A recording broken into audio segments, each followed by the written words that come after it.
bienvenue sur une nouvelle vidéo des lectures de Pipin. J'espère que vous allez bien. Alors, outre les vlogs quotidiens, j'avoue que j'avais envie de ponctuer le mois d'août de petites vidéos comme ça, un petit peu bonus, un petit peu chill, qui changent de l'ordinaire, pour pouvoir vous proposer un contenu plutôt varié. Et parce que justement, quand je vais partir dans pas longtemps en vacances, quand je filme cette vidéo, eh bien, j'ai envie de varier les plaisirs, parce que j'ai beaucoup d'idées dans la tête, et j'aimerais vous les proposer en vidéo. Et là notamment on va être sur un petit book and haul parce que je pense que ça commence à se voir un petit peu. Ici, j'ai des livres qui sont un petit peu mis de guingouin partout dans ma bibliothèque. Ça ne va pas du tout.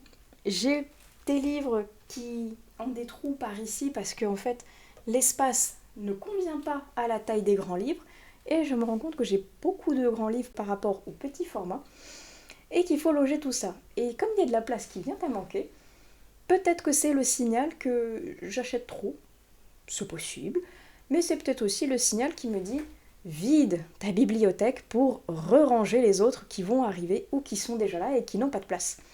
Donc, on va faire ça ensemble. Je vais vous montrer. Là encore, c'est rangé, hein, c'est pour ça que j'ai choisi ce cadre, c'est parce que c'est le moins pire, on va dire, de ma bibliothèque. Mais ici, il y a de la place, on va dire, qui n'est pas bien attribué et qui aurait besoin de pouvoir être utilisé à sa juste valeur. Donc je vais vous montrer ça. Ça a besoin d'être rafraîchi, d'être rangé et de faire un tri ensemble pour que je puisse vendre, donner ou me séparer des livres. D'ailleurs, ces livres, ils vont être soit sur mon compte Vinted ou Le Bon Coin, que je vous mettrai en barre d'infos si jamais ça vous intéresse. Et sinon, ce seront des livres qui se termineront peut-être aussi en boîte à livres ou que je vais donner carrément, que ce soit à des membres de ma famille ou à des personnes que je connais. Ça dépendra de l'état des livres, ça dépendra de ce que j'ai envie d'en faire et de si quelqu'un que je connais justement me dit que ça l'intéresse, eh bien je lui donnerai évidemment. Donc, je vais vous montrer un petit peu à quoi ressemble l'étendue des dégâts. Donc si on commence par cette étagère, les Merci Thompson, on est d'accord que je les garde, hein, tous. De ce côté-là, normalement, rien ne va bouger, parce que ça, ce sont deux romans anglo-saxons que je n'ai pas encore lus, et les Assassin's Creed qui sont juste à côté. Je les aime bien, même s'ils sont donc pas tous dans le même format, et pour le moment, je compte les conserver. De même que cet étage-là, qui, comme vous voyez, contient que des thrillers, dont un là qui a besoin de place. Ça va être plus au niveau peut-être de celle-ci où je vais devoir faire un petit peu de choix, je ne sais pas encore. Celle du dessus ne va pas bouger. Celle encore du dessus, on fait coucou au Balrog, ne devrait pas bouger non plus. Ça va peut-être commencer à partir de cette étagère où je vais peut-être très certainement faire de la place. Surtout, je pense, sur cette étagère-ci. Je pense qu'il y en a qui vont bouger. Celle-ci va rester. Celle-ci, on ne touche pas non plus. Et celle-ci, normalement, ne devrait pas bouger non plus. Mais on verra ça à la fin. Vous voyez, il y en a qui sont juste en hauteur. Et ici, il faudrait que j'arrive à faire de la place. Parce que vous voyez, c'est des grands livres qui ont du mal à être rangés. Et là, comme vous pouvez le constater, c'est l'étagère du chaos. Alors, ce n'est pas que ce ne sont pas des livres mal rangés, quoique, ceux de tout en bas, si. Mais c'est comme je vous disais, parce que ce sont des très grands formats qui ne rentrent pas dans mes étagères, donc il faut que je fasse du tri. Et les autres, ce sont ceux de la médiathèque que je place là, et qui, entre guillemets, me prennent de la place. Parce que ce serait mieux que ce soit des livres qui ont besoin d'être rangés dans la bibliothèque qui soient à cette place-là, plutôt que ceux de la médiathèque qui finalement ne m'appartiennent pas et vont repartir d'ici à la fin du mois. L'étagère du dessus comprend des livres que j'ai achetés, mais d'autres qui soit m'ont été prêtés, soit qui sortent carrément aussi d'une boîte à livres, donc qui sont voués à repartir, mais qui sont là et qui, pareil, me prennent un petit peu de la place qu'il faudrait que je re-range. Et l'étagère du dessus, on en parle du chaos, hein. Ce sont des BD qui, elles, ne peuvent donc pas du tout rentrer au niveau auteur, qui attendent d'être lues pour certaines, et d'autres qui ont été lues mais abandonnées là, plutôt que d'être rangées dans leur bibliothèque dédiée. Et c'est pas bien, il faut que je les range parce que c'est pareil, elles me prennent une place folle et elles n'ont rien à faire ici. Et sinon, il y a beaucoup de livres qui appartenaient avant à mon grand-père. Je ne sais pas si je les garde dans cette bibliothèque-ci ou si je les mets dans l'autre qui est dans le salon, je verrai. Et là-haut, ce sont tous mes Robin Hood, et j'avoue que Robin Hood, si je garde tous les assassins royaux et les aventuriers de la mer, J'ai un doute quant au soldat chaman. On verra ça ensemble après. Nous revoilà dans ce bon vieux plan, et je sais pas si ça se voit, il y a quelques trous par-ci par-là derrière ma tête, parce que j'ai commencé à faire du vide, et c'est là que je me suis rendu compte que finalement il y avait de la poussière déjà, donc ça va me permettre de nettoyer mes étagères de fond en comble, et qu'il y en a certains où j'étais pas très sûre de les avoir aimés, de vouloir les conserver, d'autres je me rappelais même pas qu'ils étaient dans ma bibliothèque. Est-ce qu'on me les a passés? Est-ce que c'est moi qui les ai trouvés dans une boîte à livres ou est-ce que je les ai achetés? Je me rappelle même plus. Donc ceux-là, il va falloir que je réfléchisse de est-ce que je leur donne une chance, je les lis et que je les garde encore un peu, ou est-ce que non, finalement je m'en sépare. Ça je verrai au fur et à mesure. Pour le moment je vais vous montrer ceux qui vont certainement partir. Et de toute façon, comme je vous dis, si jamais il y en a qui vous intéressent, eh bien, suivez mes comptes Vinted et Le Bon Coin. Il y en aura beaucoup qui iront là-dessus. Le premier dont je pense que je vais me séparer, ça va être celui-ci, Orpheline de Frank Buis, qui était dans la collection J'ai lu et que j'avais remporté dans un concours chez Bipolar qui nous permettait de remporter donc le dernier roman de l'auteur. Je n'avais encore rien lu de Frank Buis, donc j'avais été un petit peu étonnée par le style de la plume qui m'avait pas tout à fait convenu. L'enquête était bien, elle appelle presque à une saga avec les enquêteurs qu'il y a à l'intérieur, et depuis, plus rien. Donc je ne suis pas sûre finalement qu'il y aurait une saga derrière, ça a l'air d'être un one-shot.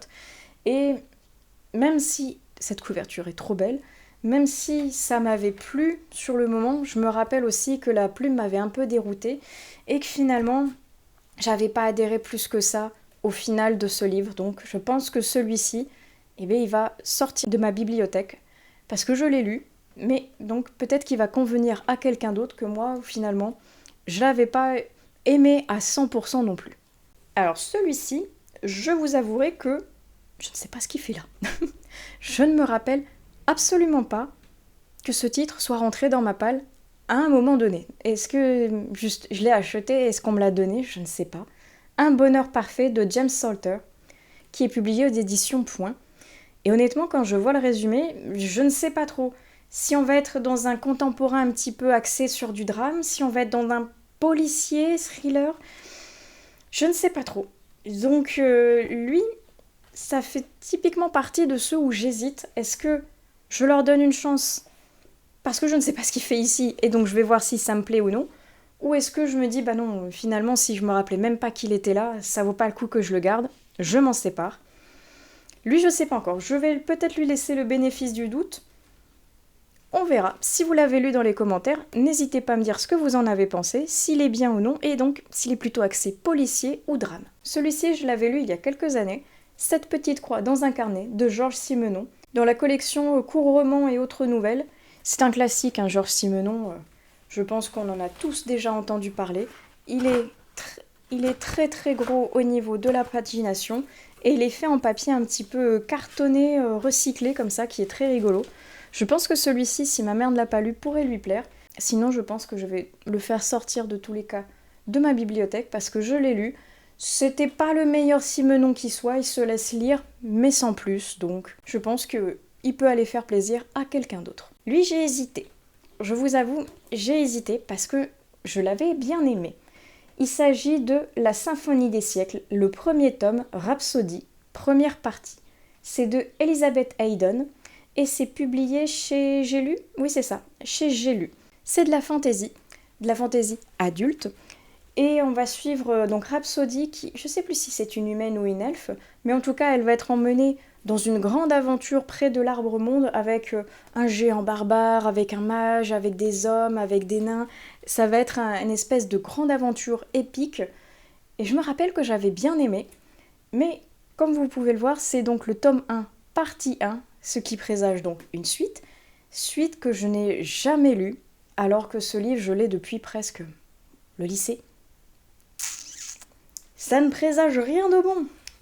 Ça fait depuis 2009 que je l'ai. Enfin, je pense. En tout cas, il est marqué depuis 2009. Donc, quelque chose me dit qu'étant en 2024, même si j'ai des bribes de souvenirs, je ne vais pas, je pense, me replonger dedans. Et si j'avais eu l'envie de lire la suite, je pense que depuis le temps, et je l'aurais lu. Donc quelque chose me dit que celui-ci, je vais m'en séparer. Il était bien, je me rappelle que j'avais bien aimé cette chevauchée fantastique à travers un monde peuplé de créatures qui veulent les tuer, d'ennemis sauvages et démoniaques. C'était sympa. Mais donc je pense que je vais m'en séparer parce que je n'ai jamais lu la suite et je ne la lirai probablement jamais, vu le nombre d'autres lectures que j'ai prévues. Lui aussi j'ai hésité. Le réveil de Galia, la naissance de Tinuviel, le premier tome de L.S. Martins. Je ne sais pas si vous vous en rappelez, je vous l'avais présenté l'an dernier je pense. On me l'avait envoyé en SP, qu'il était pas mal mais que l'héroïne m'avait fortement agacée. Parce que c'était Wonder Woman en fait, parce qu'elle savait tout faire, elle n'avait aucune difficulté à avancer dans l'enquête et elle connaît tout, elle sait tout faire, elle est surhumaine, surpuissante et donc ça m'avait un peu agacée. L'idée était bien, mais donc je pense que, à moins que la maison d'édition me propose le tome 2, je lirai peut-être par curiosité, mais je pense pas sinon que moi, spontanément, je vais y aller. Ça m'embête un peu parce que c'était un SP, donc j'ai toujours un peu du mal, j'avoue, à me défaire des SP plutôt que des livres que j'ai moi-même spontanément achetés. Parce que j'ai l'impression, entre guillemets, de trahir un petit peu l'auteur ou la maison d'édition, même si je l'ai chroniqué, j'ai dit si j'avais aimé ou non, ce que j'en ai pensé. Et après, c'est à moi que le choix revient de si je le conserve ou non, mais j'avoue que j'ai toujours un petit peu plus de mal. Mais donc, celui-ci, j'hésite. Est-ce que je le conserve ou est-ce que je m'en sépare? On verra, suivant à la fin de cette vidéo, si vous le retrouvez ou non sur le bon coin, suivant ce que j'aurai décidé. Ah oui, j'ai pris le tome 1 parce que j'hésite fortement à revendre toute la saga, en fait. J'hésite parce qu'il y a beaucoup de tomes, et parce que moi je les ai en version anglaise et depuis ils ont été traduits en français. Donc je pense qu'il y a un public un petit peu moins important pour la VO. Mais la saga Hadès et Perséphone, donc A Touch of Darkness, c'est le premier tome de Scarlett Sinclair. Moi donc en version anglo-saxonne. Et je les ai quasiment tous, si je ne me trompe pas. J'ai les 3 tomes de Perséphone, j'ai 2 tomes d'Hadès. Je crois qu'il en manque un d'Hadès et un d'Hadès et Perséphone pour que la collection soit complète, mais ils n'étaient pas encore sortis à l'époque. J'avais lu le premier tome. Qu'honnêtement, j'avais bien aimé, que j'étais tombée sous le charme de cette sublime couverture fleurie. Et n'étant pas habituée à lire de la romance et encore moins de la romantasy, j'avais plutôt apprécié le premier tome. J'ai lu celui d'Hadès qui était pas mal non plus, mais le problème c'est ça, c'est qu'il est pas mal. Il est pas waouh, il est pas excellent, il reste pas dans ma mémoire. Donc est-ce que ça veut dire qu'il faudrait pas que je les revende ou que je m'en sépare? Je ne sais pas. Parce que, donc, comme je vous dis, il y aurait la saga entière. Et j'ai pas lu le second tome parce que il m'attire, mais j'entends tellement d'avis négatifs dessus qu'il me freine en même temps. Donc j'hésite. Soit je leur laisse une chance et je lis les derniers tomes qui me manquent de la saga et après je me fais une opinion de si je m'en sépare complètement ou non. Ou je me sépare complètement maintenant avant de lire la suite parce que j'ai vu qu'ils étaient également sur Audible, donc j'hésite fortement. On va voir. Ça fait partie de ceux où j'ai un doute. Donc pareil, si le cœur vous en dit, utilisez la section des commentaires pour me dire si c'est une erreur que je me sépare de cette saga ou si au contraire vous aussi vous l'avez pas apprécié plus que ça et que finalement vous comprenez mon choix. Moi j'hésite encore donc on verra. Ah lui, je l'ai bien aimé donc je m'en sépare pas parce qu'il n'était pas bien, mais je pense m'en séparer parce que tout simplement c'est pas ma tranche d'âge en fait, c'est pas moi le public cible pour Léo et Lily. Les experts de l'invisible, Opération Halloween de Christine Sabat et c'est publié chez Scrinéo. C'est le tome 2, le premier étant sur, je crois que c'était vers l'époque de Noël, si je ne me trompe pas. Et il y a un tome 3 qui est sorti, moi j'ai le tome 2 qui peut se lire indépendamment, même s'il y a des petites références au premier tome, donc c'est vrai que c'est mieux de les lire un petit peu dans l'ordre de la saga.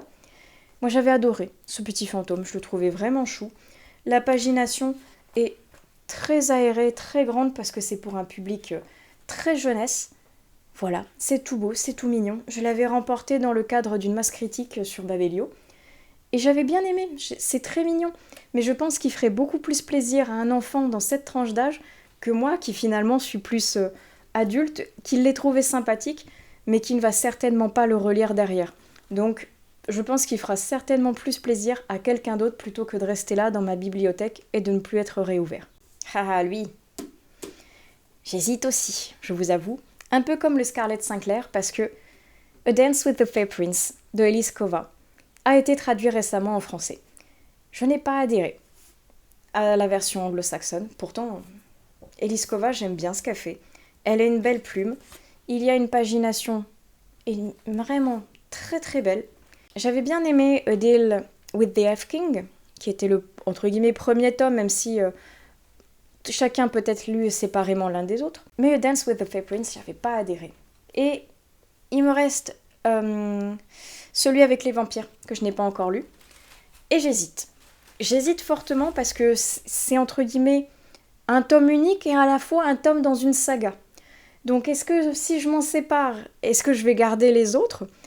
Ou est-ce que il faut que je les garde tous ou je me sépare uniquement que de lui ? J'ai un doute, je vous avouerai, donc je ne sais pas trop. Je vais lire celui sur le vampire, c'est sûr, parce qu'il m'intrigue fortement. Moi, je l'ai pareil en version anglaise. Il m'intrigue beaucoup. Et je pense que, à la lecture de celui-ci, je saurai ce que je dois faire. Si la plume de Elise Kova dans Married to Magic ne me convient pas, peut-être que je ne vais pas les garder, finalement. Mais j'ai un gros doute, en tout cas, pour celui-ci, parce que celui sur les elfes, c'était pas mal, j'avais bien aimé. Mais celui sur les fées, c'est pas passé avec moi. Donc, à voir, mais potentiellement, si je m'en sépare, ce serait principalement ce tome-ci. Et bien lui, finalement, après l'avoir lu, après l'avoir apprécié, je pense que je vais me séparer du roman que j'ai acheté. Parce que finalement, je trouve qu'il était bien, mais qu'il n'était pas aussi mémorable que ce à quoi je m'attendais. C'est Silo, de Hugh Howey. Et accessoirement aussi, parce que vous voyez, il était censé être en excellent état sur Momox, ce qui n'était pas le cas du tout. Et ça m'embête. Vous voyez, ouais, j'avoue que ça m'embête. Ça fait très matérialiste de dire ça comme ça. Mais ça m'embête de m'être fait arnaquer, entre guillemets, sur la qualité physique d'un livre qui ne l'était pas, finalement. Et outre cet aspect un petit peu matériel, eh bien finalement, j'ai bien aimé Silo. Mais c'est pareil, c'est le début d'une grande saga. Et je pense que si je la continue, je pense que je la lirai au niveau de ma médiathèque et pas en l'achetant, parce que j'ai bien aimé, mais j'ai pas adoré non plus. Je pense que j'aurai plus, enfin j'espère en tout cas, de retours positifs sur Outre Sable et Outre Dune, qui était vraiment la saga phare de l'auteur que j'avais vraiment envie de découvrir. Silo était bien, mais pas au point peut-être que je le garde. Je serais curieuse peut-être de lire la suite, de voir l'adaptation en série, mais peut-être pas de le garder finalement. Donc, je pense qu'il pourra faire plus plaisir à quelqu'un qui voudra découvrir cet univers qui est vraiment bien, ça y a pas de souci, et qui peut-être sera attiré par le livre après avoir vu la série, qui sait. Donc, je pense que Silo, oui, je vais m'en détacher. Lui, j'hésite. Il y en a beaucoup auxquels j'hésite finalement. Mais lui, c'est parce que je vous disais tout à l'heure, Robin Hobb, j'adore cette autrice. J'adore ce qu'elle fait, j'adore sa plume, j'adore ses univers, j'adore les personnages qu'elle construit, les histoires, la magie et compagnie. Elle a des univers foisonnants, incroyables. Et le soldat chaman, j'ai bien aimé cette saga, mais c'était pas à la hauteur de l'assassin royal et des aventuriers de la mer, voire même du fou et de Fitz, que j'adore tout particulièrement. Cette saga, je l'aime bien, mais j'hésite à m'en séparer parce que si vous n'avez pas suivi mes aventures, mais c'est vieux, ça date presque des débuts de cette chaîne, cette saga compte 7 tomes. C'est une saga qui a été publiée dans la collection Fantasy de chez Piment, qui était une collection de France Loisirs, donc qui ne se fait absolument plus, et que l'on ne trouve plus dans le commerce en neuf. Il n'y reste plus que de l'occasion, et c'est très dur de les trouver, parce qu'en l'occurrence, donc c'est une saga de 7 tomes, et moi on m'a volé le tome 5. Donc j'ai un trou au milieu de cette saga qui me frustre, mais à un point. Je peux pas vous l'expliquer à quel point, parce qu'on me l'a volé. Et donc j'hésite à revendre la saga avec un trou au milieu, parce que soit la personne s'en fiche et les achète tous d'un coup, soit elle va me les acheter un par un et je vais peut-être les garder pendant très très très longtemps. Donc j'hésite. Est-ce que moi, j'achète le tome 5 en me disant que je les avais déjà lus, j'ai probablement oublié tout ce qui s'est passé dedans et j'ai pas spécialement envie de retourner dans la saga pour ce fameux tome 5 et enfin terminer la saga. Je ne sais pas, j'hésite fortement. Donc celui-là, c'est vraiment le point d'interrogation. Est-ce que je me sépare de la saga ou non à cause de ce foutu tome 5 ? L'avenir nous le dira, mais sinon, n'hésitez pas à me donner votre avis dans les commentaires. Qu'est-ce que vous feriez, vous, avec cette saga à trous ? Racontez-moi tout. Lui aussi. J'ai hésité parce que c'était un SP, et comme je vous dis avec le précédent, j'ai un peu de mal à me séparer des SP parce que j'ai l'impression que c'est pas bien, entre guillemets. Je ne sais pas si YouTube va censurer ou non le titre, donc je ne vais pas vous le dire, mais ça, de Victor Pelvin, publié aux éditions Macha. J'en avais fait gagner un exemplaire parce que les éditions me les avaient envoyés en double, et c'était très intéressant, c'est très particulier, avec une pagination, vous voyez, une mise en page très lourde, très compacte, très dense. C'est russe, donc c'est un univers totalement différent, une plume différente du côté européen occidental comme ça. C'est particulier, c'était pas mal, mais je ne pense pas que je vais retourner dedans.